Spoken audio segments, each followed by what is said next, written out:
नमस्कार दोस्तों, मेरा नाम है विजय कुमार। आप देख रहे हैं कॉमिक्स पिटारा चैनल को। तो चलिए दोस्तों, मनोज कॉमिक्स में राम रहीम की इस शानदार कॉमिक्स को शुरू करते हैं, जिसका नाम है स्टारों की प्रतिज्ञा। तो आप देख सकते हैं इसका कवर पृष्ठ, जो कि कुछ इस तरह का है। तो चलिए इसकी शानदार स्टोरी को हम शुरू करते हैं। अंकोल ग्रह से बहुत दूर गहन अंतरिक्ष में स्थित था ये प्लेनेट रोइम्बस, जहाँ बसा था राजगुरु आर्गोस का आश्रम, जिसमें शिक्षा ग्रहण करने के लिए पूरे ब्रह्मांड से छात्र आते थे। आज ये विदाई समारोह अंकोल ग्रह के राजकुमार स्टारो को विदाई देने के लिए आयोजित किया है। स्टारो ने 18 वर्ष तक यहाँ रहकर शिक्षा ग्रहण की है। आज उसे वापस अंकोल ग्रह लौट जाना है। उस जैसा होनहार शिष्य शायद मुझे अब जीवन भर ना मिल सकेगा।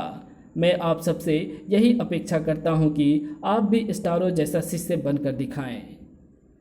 स्टारो अगले ही पल हवा में प्रकट होने लगे कई सारे हवा के गोले।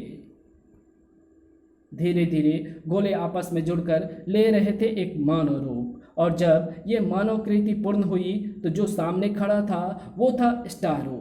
आज्ञा दे राजगुरु। स्टारो, आज तुम्हारी शिक्षा पूर्ण हुई है। अब तुम्हें वापस अपने ग्रह लौटना है। हमारे आश्रम से जाने वाले हर शिष्य को गुरु दक्षिणा देनी पड़ती है।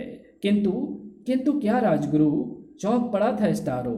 हम तुम्हारी गुरु दक्षिणा भविष्य पर छोड़ते हैं। अब तुम अपने ग्रह जाने की तैयारी करो। किंतु मैं 18 वर्ष पश्चात अपने परिवार वालों को कैसे पहचान पाऊंगा? मेरी आंखों में देखो स्टारो, तुम्हें अपने परिवार वालों की सूरत इन आंखों में दिखाई देगी। राजगुरु की आंखों में झांका स्टारो ने, जिसमें दिखाई दी महारानी फ्लोरिडा एंड मेलोडी के चेहरे। नहीं था तो बस सम्राट रोसो का चेहरा। राजगुरु, मुझे पिताजी का चेहरा नजर नहीं आ रहा। ओह, इसका मतलब सम्राट रोसो अब इस दुनिया में नहीं रहे। इसका मतलब इन 18 वर्षों के अंदर अवश्य कुछ अप्रिय घटित हुआ है अंकोल ग्रह पर। आपने बताया नहीं राजगुरु, मुझे पिताजी का चेहरा नजर क्यों नहीं आया? हो सकता है वत्स, वो किसी आवश्यक कार्य से ग्रह से बाहर गए हुए हों। झूठ बोलने पर मजबूर हो गए थे राजगुरु आर्गोस। चैन की सांस ली स्टारो ने। धन्यवाद गुरुदेव, मैं तो डर ही गया था। अब आज्ञा दीजिए, मैं चलता हूँ। यशस्वी भव वत्स। राजगुरु से विदा ले अपने सहपाठियों के पास पहुंचा स्टारो। अच्छा मित्रों, विदा। तुम बहुत याद आओगे स्टारो। सबसे विदा लेकर चल पड़ा था स्टारो। हम तुम्हें चाहकर भी नहीं बता सके स्टारो बेटे, अब तुम्हारे पिताजी इस दुनिया में नहीं रहे। विदा स्टारो। सबके चेहरे पर दुख छाया हुआ था स्टारो से बिछुड़ने का, सिवाय सोल्जर ग्रह के राजकुमार फाल्टर के, जिसके अधरों पर नाच रही थी एक जहरीली मुस्कान। जाओ स्टारो जाओ, तुम्हारे वापस जाने का ही इंतजार था मुझे, क्योंकि तुम्हारे रहते मैं कदापि राजगुरु के गले में पड़ी वो शक्तिमणि हासिल नहीं कर सकता था, जो मुझे इस ब्रह्मांड का सबसे शक्तिशाली आदमी बना देगी। अब मुझे वो मणि प्राप्त करने से कोई नहीं रोक सकता। उसी रात राजगुरु आर्गोस के आश्रम के इस कक्ष में हुई एक आहट। खटाक। कौन? चौंक कर आवाज की दिशा में मुड़े राजगुरु आर्गोस, फिर आंखें आश्चर्य से फट पड़ी उनकी। सामने खड़ा था फाल्टर। फाल्टर, तुम इतनी रात गए यहाँ? हाँ राजगुरु, मुझे वो हीरा चाहिए जो आपके गले में लटक रहा है, और आज ये हीरा पाकर ही रहूंगा मैं। धड़ाक। आह! चीते की सी फुर्ती से हमला किया था फाल्टर ने। क्रोध से भभक उठे थे राजगुरु आर्गोस। तूने अपने गुरु पर हमला किया फाल्टर, अब तुझे मिलेगी मौत की सजा। राजगुरु की आंखों से निकली थी प्रलयंकारी किरणें। उछलकर बचा था फाल्टर इन प्रलयंकारी किरणों से। राजगुरु को मौका देना अपनी मौत को बुलाना है। किसी जिम्नास्ट की भांति कलाबाजी खाता चला गया था फाल्टर। ये कला तुम्ही ने सिखाई है राजगुरु। राजगुरु की पीठ से टकराई थी फाल्टर की टांगे। धड़ाक। आह! लहराकर फर्श पर जा गिरे थे राजगुरु आर्गोस। उनके गले से चिटक कर फाल्टर के कदमों में जा गिरा था वो हीरा। अगले ही पल अब ये हीरा मेरे कब्जे में है राजगुरु। नहीं फाल्टर, नहीं, वो हीरा मुझे लौटा दे। किंतु फाल्टर तो वो हीरा लिए आश्रम से बाहर निकल चुका था। अब ये हीरा मेरा है। लेकिन फाल्टर का पीछा नहीं छोड़ा था राजगुरु आरगोस ने। फाल्टर, मैं तुम्हें इतनी आसानी से ये हीरा नहीं ले जाने दूंगा। ओह, राजगुरु पीछे आ रहे हैं। अब तो इस बूढ़े से छुटकारा पाकर ही सोल्जर ग्रह पर पहुंच पाऊंगा मैं। फाल्टर, तुम्हारा गुरु हूं मैं। युद्ध की कला तुमने मुझसे ही सीखी है। हरा नहीं पाओगे तुम मुझे। भयानक जंग छिड़ चुकी थी राजगुरु आरगोस और फाल्टर के मध्य। एक न्याय के लिए लड़ रहा था तो दूसरा अन्याय के लिए, और ये जंग ना जाने कितनी देर तक जारी रहती अगर वो इस ग्रह की गुरुत्वाकर्षण शक्ति में फंसकर उसकी ओर खींचते ना चले जाते। ये ग्रह था धरती। राजनगर के मध्य स्थित बैक्टीरियल रिसर्च सेंटर की बहुमंजिला इमारत में गूंज रही थी कुछ आवाज़ें। पिछले 7 दिनों में बैक्टीरिया के सैंपल चुराए जाने की ये तीसरी घटना है राम। लेकिन किसी शख्स की बैक्टीरिया के सैंपल चुराने में क्या दिलचस्पी हो सकती है राम? बैक्टीरिया कई घातक बीमारियों का जन्मदाता होता है। उसी पर रिसर्च करने के लिए हम उन लोगों को ब्लड का सैंपल मंगवाते हैं जिनमें बैक्टीरिया के लक्षण पाए जाते हैं। उन्हीं सैंपलों की चोरी हो रही है यहाँ। यानी कोई शख्स उन सैंपलों की मदद से खतरनाक साजिश रचने जा रहा है। शायद बैक्टीरियल अटैक करना चाहता है वो राजनगर पर। कस गया था राम का चेहरा। मुझे आज रात ही उस अनोखे शख्स को पकड़ना होगा। ना जाने क्या योजना है राम की। रात के समय जब सारा शहर सोया पड़ा रहता है तब शैतानी प्रवृत्ति के लोग जागते हैं, क्योंकि उनके काम इस अंधेरे में ही पूरे हो सकते हैं। आज मुझे सैंपल की आखिरी डोज चुरानी है, उसके बाद तैयार हो जाएगा वो खतरनाक शख्स। उछलता चला गया वो बैक्टीरियल रिसर्च सेंटर की तरफ। कुछ ही पलों में एक कक्ष के अंदर जा पहुंचा वो। यही है वो सैंपल की शीशी जिसकी मुझे ज़रूरत है। तभी तुम जैसे शैतानों के नापाक इरादे कभी कामयाब नहीं होते मिस्टर XYZ। राम यूं जड़ होकर रह गया था, भेक मानो लकवा मार गया हो उसे। आखिरकार राम जो खड़ा था उसका रास्ता रोके। सैंपल चुराने का बहुत शौक है ना तुझे? मैं देता हूँ तुझे मुफ्त में सैंपल। टूट पड़ा था राम उस पर। जरा इस फौलादी घुसे का सैंपल खाकर बता कैसा लगा। घुसा खाकर भी ठहाका लगा उठा वो रहस्यमय शख्स। भेक पर तुम्हारे घूसों का असर नहीं होगा राम। आधा इंसान आधा मेढक हूं मैं। अब देखो तुम मेरा चमत्कार।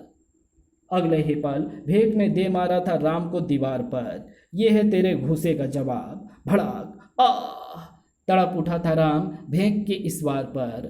आंखों में तैर आया था ढेर सारा लहू। निकट की अलमारी में रखी एसिड की बोतल उठा ली उसने। यहाँ से तेरी लाश ही बाहर जाएगी भेक। मेढक की भांति उछलकर बचाता भेक। तेरी इन टटपुंजी वारों से मरने वाला नहीं हूं मैं। अद्भुत फुर्ती और अजूबी खूबियों का स्वामी था भेक। मेरे मुंह से निकली ये लार तुझे पोस्टर की भांति दीवार से चिपका देगी राम।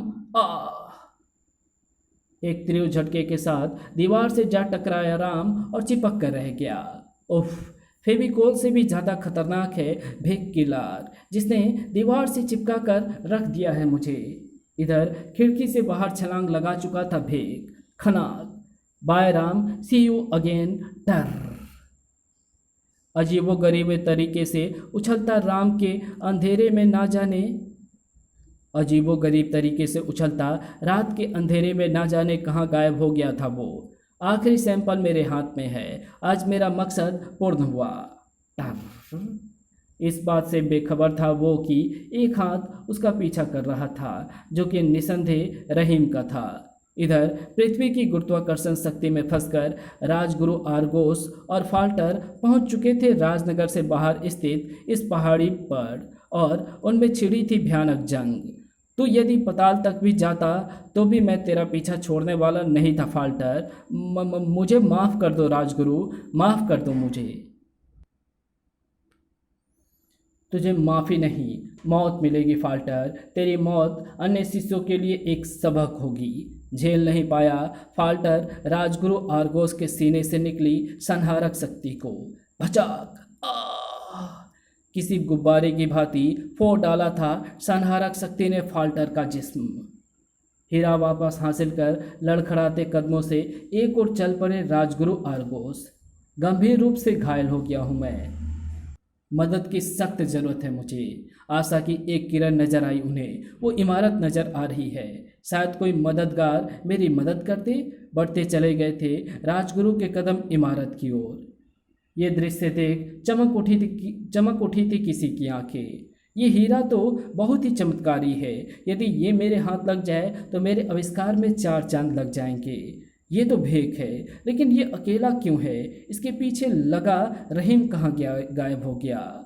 निशब्द उछलता हुआ राजगुरु के पीछे चल दिया भेक। ये बूढ़ा तो मेरे अड्डे की ओर ही जा रहा है। वहाँ इससे ये हीरा प्राप्त करने में मुझे जरा भी मेहनत नहीं करनी पड़ेगी। उधर अंकोल की धरती पर गूंज रही थी स्टारों के दर्द भरी चीखें। बेगुनाहों की अनगिनत लाशें उसका स्वागत करेगी, इसकी तो कल्पना भी नहीं की थी उसने। उफ, ये तबाही, ये विनाश, कौन है इसका जिम्मेदार? खून के आंसू रो रही थी स्टारों की आंखें। पागलों की तरह अंकोल के ध्वस्त राजमहल के मलबे पर खड़ा होकर अपने परिवारजनों को पुकार उठा स्टारो। माँ, पिताजी, कहाँ हैं आप? मेलोडी, कहाँ छुप गई हो तुम? देखो, तुम्हारा भाई आया है। अपने भाई को गले से नहीं लगाओगी? स्टारो, स्टारो! मलबे के अंदर से आई थी मेलोडी की आवाज़। मलबा हटते ही उसके अंदर दबी हुई नजर आई मेलोडी। बुरी तरह घायल थी वो। मेलोडी, ये सब क्या हो गया? कैसे हुआ ये सब? सब कुछ खत्म हो गया स्टारो। धीरे धीरे सन्नाटा ग्रह से हुई दुश्मनी की सारी कहानी सुनाती चली गई मेलोडी। हमारे ग्रह की तबाही के जिम्मेदार राम रहीम है स्टारो। क्रोध से आंखें सुलग उठी स्टारो की। राम रहीम को इस तबाही का कर्ज चुकाना होगा।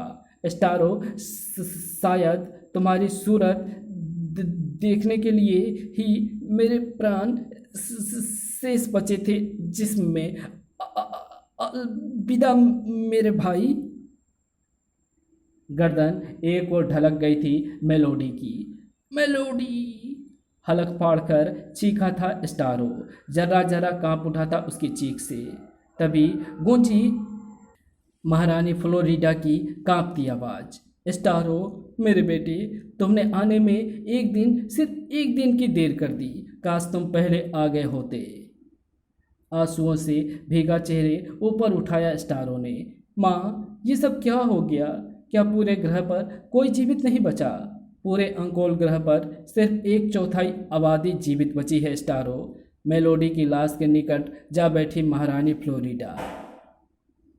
मेलोडी, तेरी सौगंध है मुझे, जब तक इस तबाही के जिम्मेदार राम रहीम की लाशें ना देख लूँगी तब तक भोजन ग्रहण नहीं करूँगी। मानो कहीं दूर बिजली कड़की थी। देखता रह गया था स्टारो अपनी माँ का चेहरा। माँ, इतनी कठिन प्रतिज्ञा क्यों की तुमने? क्यों? बर्फ सी ठंडक थी महारानी फ्लोरिडा के स्वर में। तुम्हें इस तबाही का बदला लेना होगा। इस माटी का कर्ज चुकाना होगा स्टारो। राम रहीम की लाशें मेरे कदमों में लाकर डालनी होगी तुम्हें। उठ खड़ा हुआ था स्टारो। आंखों में धधक रही थी आग। मैं रोसो का बेटा स्टारो, सौगंध खाता हूँ कि जब तक राम रहीम को नहीं मार डालूंगा तब तक अपनी बहन का अंतिम संस्कार नहीं करूँगा।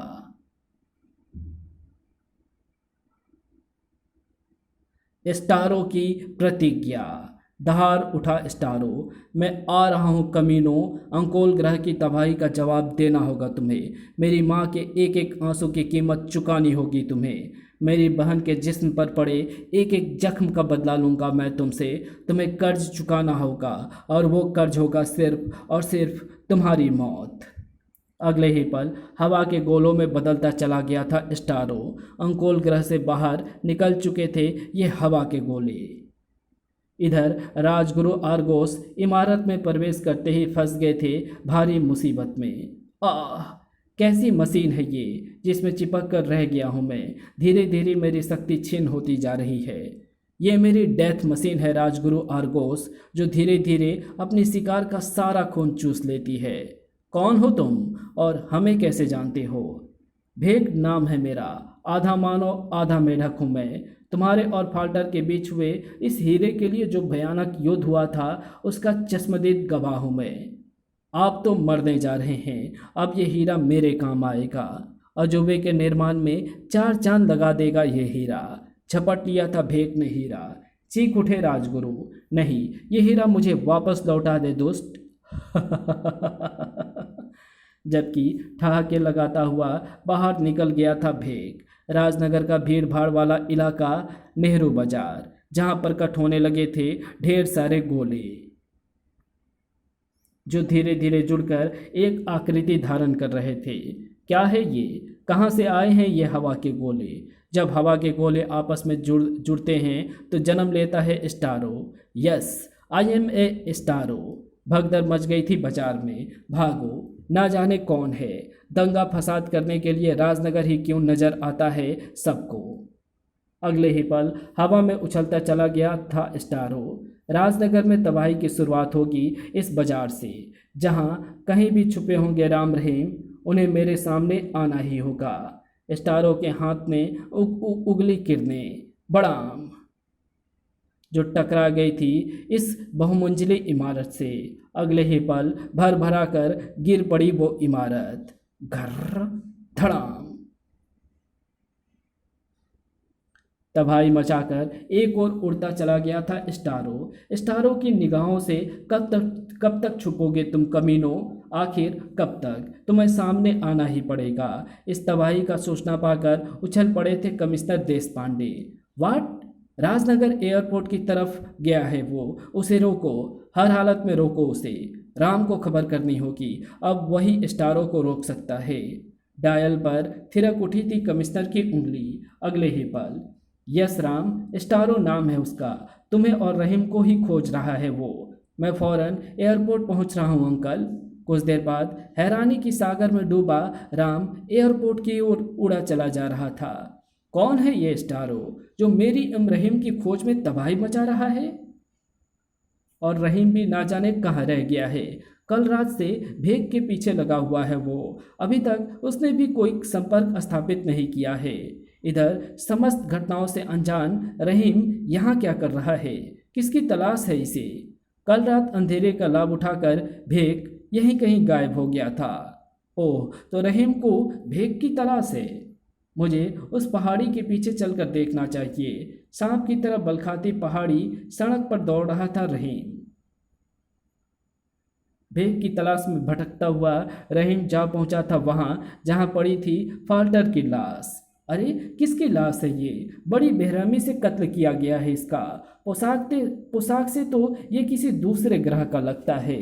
इसी पल बुरी तरह चौंक उठा वो। ओह, ये तो भेग के पैरों के निशान हैं। कहानी साफ होती जा रही है। भेग ने ही इस व्यक्ति का कत्ल किया होगा। मुझे इन पैरों के निशानों का पीछा करना होगा। भेग के पैरों के निशानों का पीछा करता चला गया रहीम। इधर स्टारो पहुंचा था राजनगर एयरपोर्ट। देखो कौन उड़ा चला आ रहा है आकाश में। इसके इरादे नेक नहीं लग रहे हैं मुझे। हाँ, मैं मौत बांटने आया हूँ सबको, और तब तक मौत बांटूंगा जब तक राम रहीम मेरे सामने नहीं आ जाएंगे। अगले ही पल स्टारो के हाथों ने उगली प्रलयकारी किरणें। अब होगा मौत का धमाका। दूसरे ही क्षण धमाकों से गूंज उठा राजनगर एयरपोर्ट। बड़ाम बड़ाम। एएसएफ ने उसे रोकने की कोशिश की, किंतु स्टारो तो छलावा था। ये बारूद मेरे सीने में नहीं भर सकोगे तुम कमीनों। हवा में कलाबाजी खाता चला गया उसका जिस्म। अगले ही क्षण उखाड़ डाला उसने ये भारी भरकम पिल्लर। आज स्टारो का कहर गाज बनकर गिरेगा तुम सब पर। कड़ाक। पिल्लर को उछाल दिया उसने एएसएफ के जवानों पर, लेकिन इससे पहले कि वो उन बेगुनाहों को कुचल देता, थाम लिया उसे इस छाया ने। हैरान रह गया था स्टारो इस छाया को देखकर। कौन है ये जिसने मेरे आक्रमण को निष्फल कर दिया? राम हूं मैं, मेरी ही तलाश थी ना तुझे स्टारो। पिल्लर को एक तरफ फेंक दिया राम ने। दहाड़ ही तो उठा था स्टारो। अच्छा हुआ तो स्वयं ही मेरे सामने आ गया। अब देख स्टारो का प्रतिशोध। राम के सीने पर किया था स्टारो ने जबरदस्त प्रहार। मेलोडी की मौत का कर्ज चुकाना होगा तुझे। अंकोल ग्रह की तबाही का गिन गिन कर हिसाब लूंगा मैं तुमसे। मेलोडी आश्चर्य से आंखें फट पड़ी थी राम की। एक ही पल में समझ गया था राम सारी बात। ओह, तो अंकोल ग्रह से आया है ये। मुझे हर हाल में रोकना होगा इसे।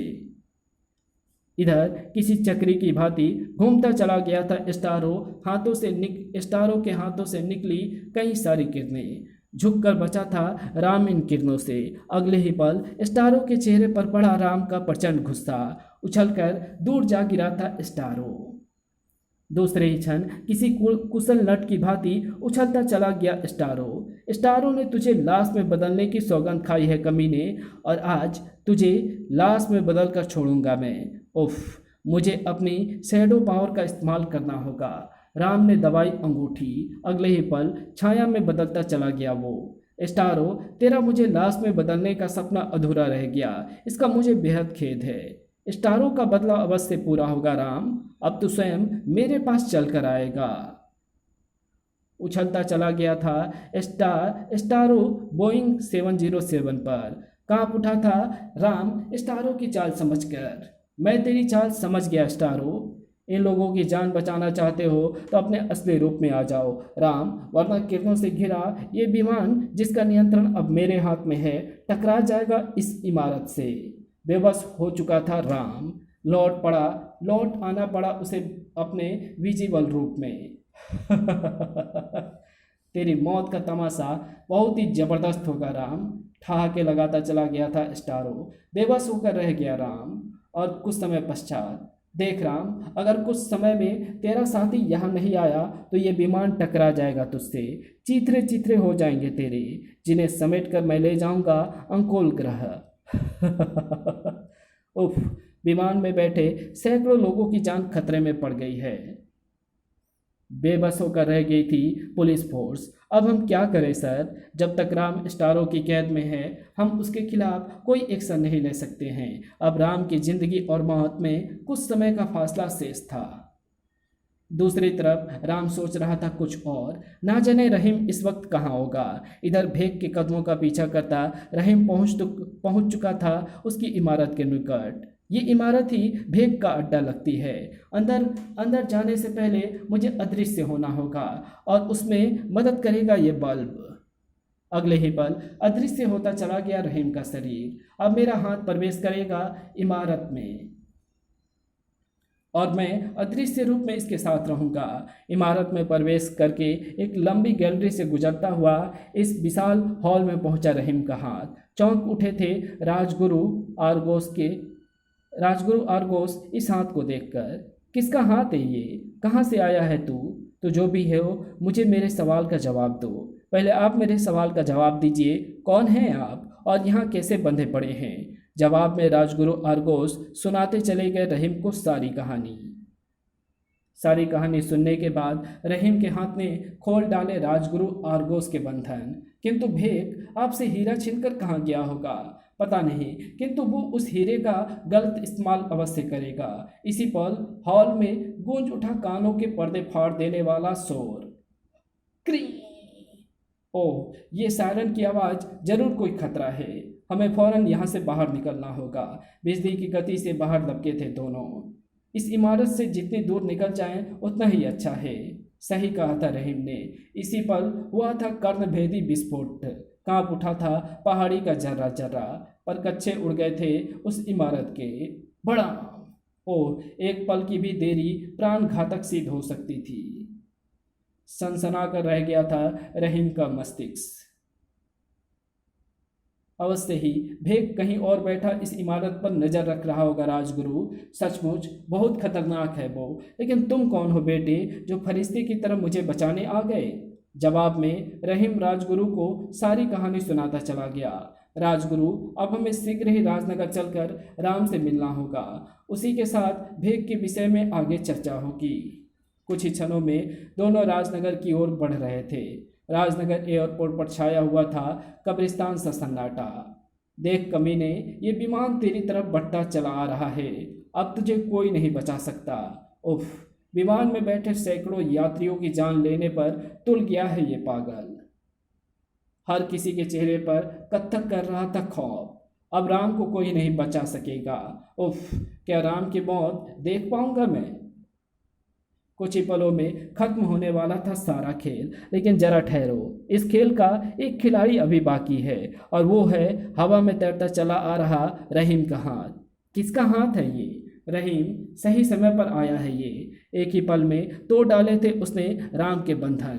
कड़ाक, अब जरूरत है मुझे शैडो पावर की। राम ने दबाई रिंग, बढ़ता चला गया वो छाया में। सबसे पहले इस विमान को रोकना होगा मुझे। अगले ही पल प्रवेश कर चुका था वो विमान में। गजब की शक्तियां हैं स्टारों की। उसके इशारे पर विमान का कंट्रोल सिस्टम अपने आप कार्य कर रहा है। अगले ही पल उसने इंजन ऑफ कर दिया था विमान का।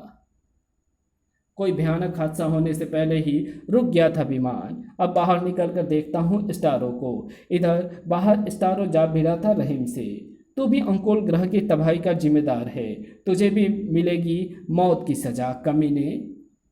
स्टारों के नुकीले जूते की जबरदस्त ठोकर पड़ी रहीम के पेट में। दर्द से दोहरा दोहरा हो गया वो। धड़ाक, आई। इसी पल गूंज उठी राजगुरु आर्गोस की आवाज। रुक जा स्टारो, बंद कर ये मौत का खेल, मैं तुझे आदेश देता हूँ। राजगुरु, आप यहाँ? चौक ही पड़ा था स्टारो। हाँ, मैं जिसे तू मार रहा है उसी ने तेरे राजगुरु के प्राण बचाए हैं। छोड़ दे इन्हें। नहीं राजगुरु, वचन की डोर से बंधा हूँ मैं। मेरे सीने में प्रतिशोध की आग धधक रही है, और वो इनकी मौत से ही बुझेगी राजगुरु। अगले ही पल पुनः टूट पड़ा था स्टारो रहीम पर। उफ, पहली बार स्टारों ने हमारी आज्ञा का उल्लंघन किया है। अवाक खड़े रह गए थे राजगुरु आर्गोस। इसी पल राम ने किया स्टारों पर प्रहार। तुझे हमें लाशों में बदलने के लिए 7 जन्म लेने पड़ेंगे स्टारो। पागल सांड की भांति एक दूसरे पर टूट पड़े थे दोनों। आज इस जंग का फैसला तेरी मौत से ही होगा कमीने। एक भयानक जंग छिड़ गई थी उनमें। इस जंग में एक तरफ था भारत का लाडला राम, जिसके लिए इस देश से बढ़कर कुछ नहीं था, तो दूसरी तरफ था अंकोल ग्रह का बेटा स्टारो, जिसके सीने में धधक रही थी प्रतिशोध की आग। जबरदस्त प्रहार था स्टारो का। उछलकर दूर जा गिरा था राम। स्टारो को अब रोकना ही होगा। अगले ही पल राजगुरु आर्गोस के हाथ से निकली ये आयतकार वस्तु, जो पल प्रतिपल बढ़ती चली गई। खौफ से जर्द हो गया था स्टारो का चेहरा। बुरी तरह चीख उठा वो। नहीं राजगुरु, मुझे इसमें कैद मत कीजिए। रोक लीजिए इसे, रोक लीजिए। अगले ही क्षण स्टारो का शरीर कैद होता चला गया इस आयतकार सिल्ली में। तुम्हें रोकना जरूरी हो गया था स्टारो, वरना प्रतिशोध की आग में जलकर तुम ना जाने कितने को तबाह कर डालते। राम रहीम की तरफ मुड़े राजगुरु आर्गोस। स्टारो मेरा सबसे प्रिय एवं होनहार शिष्य है राम, किंतु वक्त ने इसे आज इस मुकाम पर लाकर खड़ा कर दिया है कि मैं इसे वापस सही रास्ते पर लाऊंगा। किंतु राजगुरु, अभी आपका हीरा भेग के पास ही है। वो हीरा भेग से तुम हासिल करोगे रहीम, मेरी अमानत के रूप में रहेगा वो तुम्हारे पास। फिलहाल तो मैं स्टारों में आए इस भयानक परिवर्तन के बारे में जानना चाहता हूँ। अगले ही पल स्टारों को लिए आकाश की ऊंचाइयों में खोते चले गए राजगुरु आर्गोस। ये ब्रह्मांड कैसे कैसे विचित्र लोगों से भरा पड़ा है। क्यों राम? तुमने ठीक कहा रहीम, किंतु तुम्हारी राजगुरु आर्गोस से मुलाकात कैसे हुई? तुम तो भेग के पीछे लगे हुए थे। जवाब में रहीम पहाड़ी के निकट घटी घटना को राम को सुनाता चला गया। सुनकर राम चौंक पड़ा था।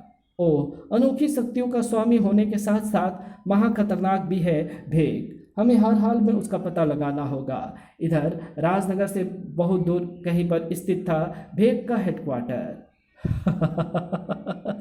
यही है मेरे सपनों का शहंशाह, जिसके लिए मेरे इतने पापड़ बेले हैं। अब ऐसा विनाश होगा जिसे दुनिया की कोई ताकत नहीं रोक पाएगी। इतिहास के पन्नों पर भेग का नाम खून से लिखा जाएगा। और विनाश करेगा मेरे द्वारा निर्मित ये शख्स जो है 8वां अजूबा। भेग की आंखों में जो शैतानी चमक थी वो दुनिया के लिए मौत का पैगाम बनने वाली थी। विनाश का दूत बनकर खड़ा था 8वां अजूबा। तो इसी के साथ ये कहानी यहीं समाप्त होगी। इसके आगे कहानी हम पढ़ेंगे इसके अगली कॉमिक्स में, जिसका नाम है 8वां अजूबा। तो मिलते हैं आपसे इसकी अगली कॉमिक्स में, तब तक के लिए बाय।